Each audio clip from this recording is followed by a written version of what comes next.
You don't have too much cortisol, you don't have adrenal fatigue, and you don't need to lower cortisol. So, and by the way, lowering cortisol probably make things worse. Many of you have been told that you have high cortisol because you're having struggles losing weight, you have brain fog, irritability, mood issues, you feel burned out, you can't sleep at night, you're breaking out, you have digestive issues. These are all symptoms of what they say is high cortisol. And the answer somebody tells you as a response is you need to lower cortisol. Cortisol is not the enemy. A broken cortisol rhythm is the problem, okay? So what does that mean? Your brain and adrenals have a communication line. When that communication line becomes dysregulated or broken, typically due to lots of pressure in life, like high stress, over a period of time, poor diet, trauma of some kind, it affects what's called the HPA axis. The HPA axis is actually what's establishing cortisol rhythm.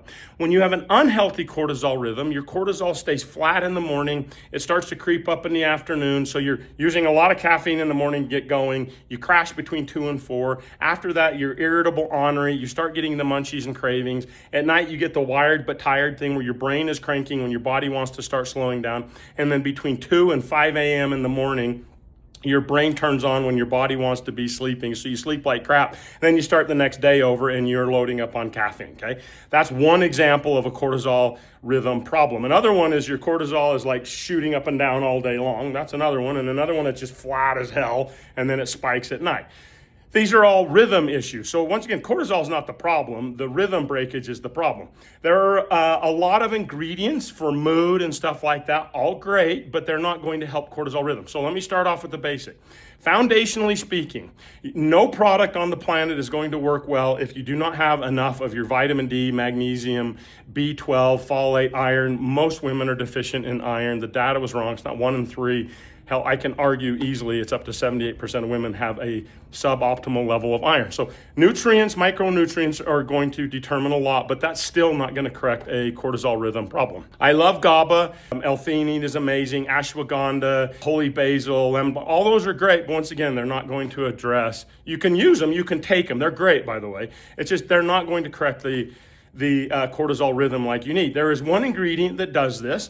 It's called saffron. It has been used for centuries. It's been used for centuries in the Middle East, India, and Asia. It has been used for everything from PMS and menopausal type issues all the way to sleep, mood, and dealing with stress. That's what it's been used for forever. We love saffron. The version that we like the most is called saffron-side saffron. Why?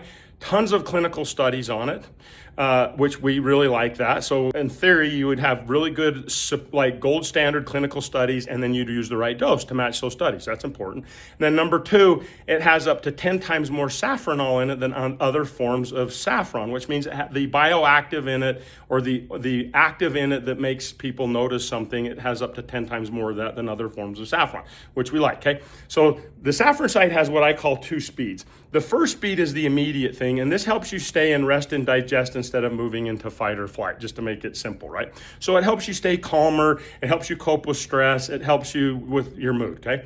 The second speed is an accumulative effect that improves things over 6 to 8 weeks. Here are some examples. It helps you hold your serotonin and keep your serotonin longer. You may not know this, but one of the biggest problems with stress spikes and cortisol spikes is that literally your brain evacuates. It like literally evacuates all your serotonin. And when you don't have any serotonin left, that's going to significantly improve mood. The saffron side helps you hold your serotonin longer. 2, it actually helps, clinically studied, to help improve HPA axis function, which in turn has been clinically studied and proved to help with your cortisol rhythm. So it reestablishes what you really need, which isn't to lower cortisol, but to establish a healthy cortisol rhythm. It's going to help support neurotransmitter balance. You have serotonin, dopamine, norepinephrine. You have all these neurotransmitters, and they have signals. So you want to restore healthy signaling. Does that make sense? So it's going to do that. It helps the gut-brain axis. It helps the nervous system. It's got and it's a gut health product, okay? So here are the keys to using saffron side correctly. 1, mild issues, 1 capsule. Big issues, 2 capsules a day, either 1 in the morning and 1 at night, or 2 at night. The other thing is you have to take it long enough, 6 to 8 weeks. Remember, an accumulative effect, okay? And the third thing is you always, to make any mood supplement on the planet Earth work, you have to have a foundation of the right micronutrients at optimal levels to make anything work. Medication or any mood supplement, okay? So comment stress below. We will send you all the data. You will not get bombed with all the marketing stuff and spam stuff. We won't send that. We'll just send you the information. We'll give you the tips to how to use the stress complex correctly. One, does it work? Hell yes. You do have to use the right dose for your situation over the right amount of time, and I'm begging you, make sure your nutrients are all in the right spot, because that'll affect how any product works best, okay?